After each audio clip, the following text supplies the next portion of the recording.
อ่าทุกคนทักทายสบายดีเนาะสำหรับคลิปนี้เราก็จะมาตัดสินคือเก่าทุกคนเด้อเราจะมาตัดสินเนาะทุกคนเรามาเริ่มกันเลยตัวนี้เนาะแอลจะ24เด้อทุกคน24หาร4เนาะได้6หมูก็จะออกมาปกติเนาะทุกคนแอล24เฮาก็ออกมาจากกลางพื้นศิลป์เนาะ3.5 นิ้ว แล้วก็ตีลงมาเนาะ6 นิ้วเนาะก็จะได้เป็นเกล็ดลางเลยทุกคนเด้อแล้วก็ออกข้างละครึ่งนิ้วเนาะที่นี้เราก็มาหาแอลเนาะทุกคนแอลอยู่ที่6เนาะเราก็แทกออกมาจากกลางผืนศิลป์เลยทุกคนแล้วก็ขามมาเกล็ดลังมาเนาะเบิ่งไปเด้อทุกคนบางเทื่อเนาะผู้มาเบิ่งคลิปหมู่ก็สิบ่เข้าใจปานใดทุกคน แ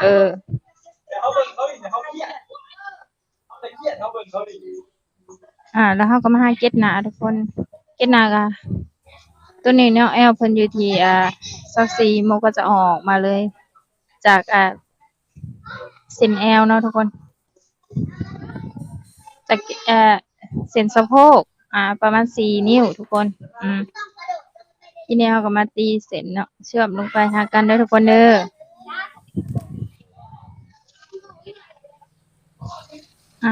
แล้วเราก็กิ้งเนาะทุกคนกิ้งแล้วเราก็ไปหยิบเก็ดกันบัดนี้เนาะ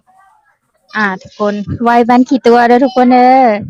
หลังจากที่เราเกินหยิบเก็ดแล้วเนาะเราก็ต่อกลางพื้นศิลป์แล้วเนาะทีนี้เราก็มาขวนหัวทุกคนแอลเพิ่น24เนาะ24หมู่ก็จะเอาลงอยู่ที่2นิ้วครึ่งทุกคนเอาลงบ่หลายเด้อทุกคนมันสิแบบมันสิเคินทางหน้าหันนะประมาณ2นิ้วครึ่งทุกคนข้างข้างก็0ครึ่งนิ้วประมาณนี้ทุกคนแต่ทีนี้เราก็โค้งเนาะที่เชื่อมหากันทุกคนอันนี้เด้อทุกคนฟังเสียงหมูเว้าแล้วก็ต้องเบิ่งภาพประกอบไปนำแหน่เด้อทุกคนจังสิเข้าใจเนาะที่จริงหมูเฮ็ดตอนที่หมูเฮ็ดนั่นทุกคนเอ้ยก็อัดคลิป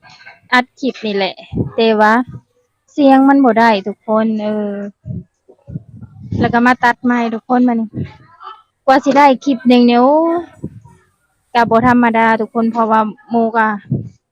บ่ได้เก่งเรื่องนี้เนาะแต่มันก็บ่เหนือความพยายามทุกคนเราก็สิพยายามเฮ็ดให้ดีที่สุดเนาะแล้วก็พัฒนาตัวเองไปเรื่อยๆทุกคนหลังจากที่เราอันนั้นทางหน้าแล้วเนาะอันนี้มันจะเป็นทางในเด้อทุกคนเด้อทางในพื้นศิลป์เนาะทุกเทื่อหมู่จะเอาลงให้ซึ่งเก็ดข้างเด้อทุกคนเด้อตัวนี้หมู่จะเอาลงอยู่ที่3นิ้วเนาะถ้าเอาลงหลายกว่านี้มันก็บ่งามอะนะทุกคนแบบให้มันแบบสมดุลกันหั้นนะให้มันเบิ่งแล้วให้มันแบบมันงามหั้นนะทุกคนแล้วเราก็ตีเชื่อมหากันเนาะทีนี้เราก็ตีเชื่อมหากันแล้วเราเบิ่งในตาพร้อมเด้อทุกคนเด้อว่ามันแบบอันนั้นหลายบ่บางเทื่อมันก็อาจจะลงหลายโพดเนาะเราก็อันนั้นเด้อเราก็ไวไปกี่ตัวทุกคนตอนยิบนี่บ่ได้ง่ายเด้อทุกคนเด้อตอนนี้ค่อยว่าตัดต่อเอาหั้นนะทุกคนหลังจากนั้นเนาะก็สิงามแบบนี้เลยทุกคนเบิ่งเด้องามๆแบบนี้เลยแบบงามทุกคนรู้สึกแบบภูมิใจทุกคนหวังว่าคลิปนี้เนาะจะเป็นประโยชน์ให้กับที่แบบว่าผู้ที่แบบหากะเฮียนหรือว่าอยากมีสินใส่เองเด้อทุกคนลงมือเฮ็ดโลดอยากเฮ็ดหยังละเฮ็ดโลดเนาะถ้าเฮาเฮ็ดได้ละเฮ็ดโลดทุกคนอย่าท่าอย่ารอท่าเนาะเพราะว่ามันบ่มีดอกคำว่าพร้อมทุกคนเฮ็ดตอนที่ยังแบบว่าบ่พร้อมนี่แหละทุกคนเฮ็ดโลดลงมือเฮ็ดโลดเด้อทุกคนหมู่ก็เฮ็ดไปเรื่อยๆปรับเปลี่ยนไปเรื่อยๆสำหรับคลิปนี้ก็ไปแล้วจ้ะ